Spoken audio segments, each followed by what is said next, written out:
Gonzaga Nation SI, a preview of the BYU Cougar game in Provo, Utah, one of the best college atmospheres in the entire country. Head coach joining us, Mark Pope. Mark, thanks for taking some time today. Thanks, Dan. Well, when you look at this Saturday's slate of college basketball games, you got UNC Duke, you got Alabama, Kentucky. I think you got to put Gonzaga at BYU at the top of the list because the two premier programs in the WCC for the last few years, as well as the great crowd in the Marriott Center. How excited are you guys to kind of wipe away the slate of the last couple games and really get going tonight?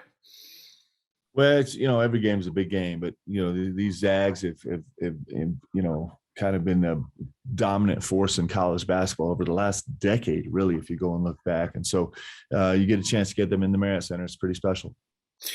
You played at Kentucky after transferring from the University of Washington, so you know what a great crowd and fan base looks like. How does the BYU fan base stack up to a Kentucky or a Duke or a Carolina with interest and excitement? It's incredible. It just is. I don't know if you see many places in the country like it. I mean, and I don't think that's hyperbolic. It's people care here. We lost a couple games and they're ready to fire me right now, which is super exciting. I mean, it just is. That's what you love. I mean, you love it that people care so much and they're so passionate, and it makes this building really special. And we've talked about this over the last couple of years. I'm not just happy for our guys that get to play here, but every single visiting team that walks in this gym. I'm so happy for those guys and those coaches because they get to experience big time college basketball. It's pretty awesome. Now let's talk about your team a little bit. You guys 17-7 on the season. You've hit a little bit of a rough patch, but I think a lot of that's due to how good the WCC is this year. Teams are really focusing in on our Alex Barcelo, and rightfully so. What do you guys need to do to alleviate some of that pressure on him? Well, it's always the same for us. We predicate everything we do on pace, space, and extra pass and ball movement. If the pace beats physicality and pace beats size and pace and force is a good combination.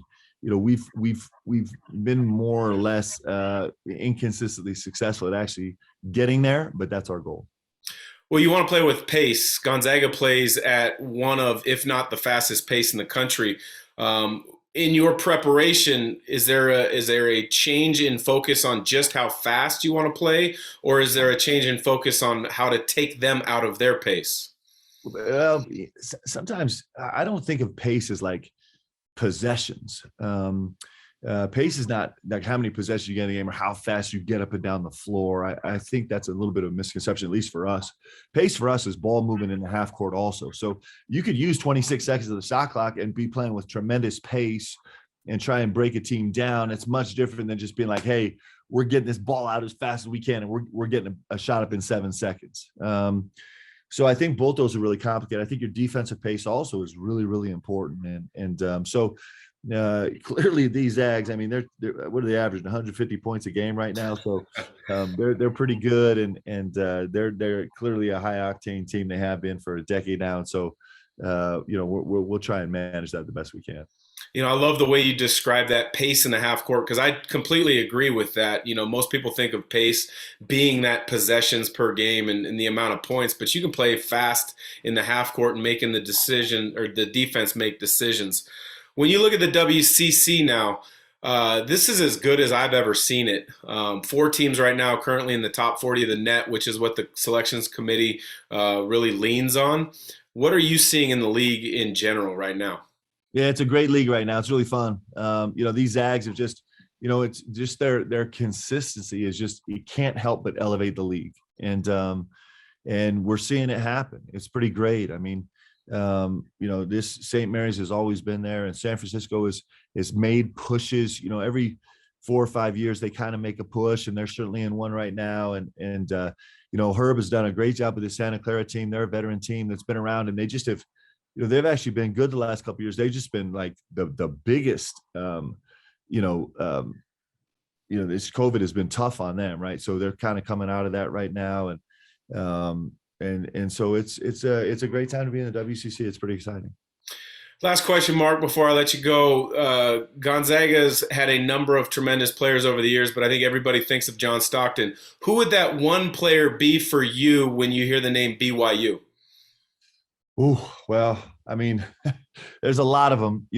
Right now, this Alex Barcelo is really special. He is playing at such an elite level. He's got so much on his shoulders right now, and he is what he's doing is just incredible. Like I look at the film every game, I'm just like, this guy's lost his mind. He's so tough. But I mean, there's been so many great players. Probably the all time most recognizable players, Danny Ainge.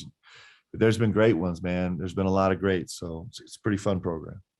Mark, I appreciate the time. I know game days are always busy, so best of luck and keep it going for the WCC the rest of the year as well. Okay, thanks, guys.